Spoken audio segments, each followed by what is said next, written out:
12 वर्षाच्या मुलावर हल्ला झाल्याची बातमी समोर येते। पुण्यामधून ही धक्कादायक घटना समोर येते। पुण्यातील दहिवडी परिसरामध्ये असणाऱ्या 12 वर्षाच्या शाळकरी मुलावर हल्ला झाल्याची ही घटना घडली आहे।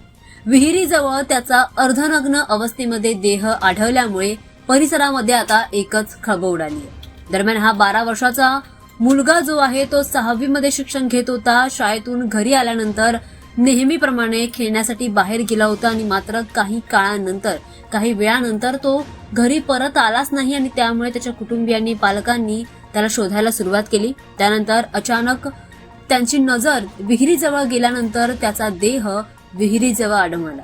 दरम्यान माहितीनुसार हा देह संशयास्पद आणि अर्धनग्न अवस्थेमध्ये आढळल्यामुळे पोलिसांनी त्याच्यावर हल्ला झाल्याचा संशय व्यक्त केलाय आणि पोलिसांनी तपास देखील घ्यायला सुरुवात केली आहे। पोलिसांनी एका तरुणाला संशयित म्हणून ताब्यात घेतल्याची माहिती आता समोर येते।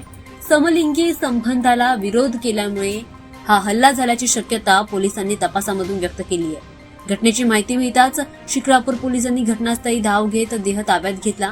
त्यानंतर आता फॉरेन्सिक पथकाने सुद्धा घटनास्थळी जाऊन पाहणी देखील सुरू केली आणि पुरावे देखील गोळा केलेत।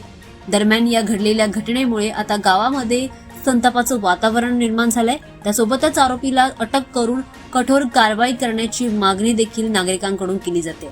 पोलिसांकडून या प्रकरणाचा अधिक तपास सुरू आहे। मात्र या घडलेल्या घटनेनंतर त्याच्या कुटुंबियांवर पालकांवर दुःखाचा डोंगर कोसळलाय आणि नागरिकांमध्ये देखील संतापाचं वातावरण पसरल्याचं पाहायला मिळतंय।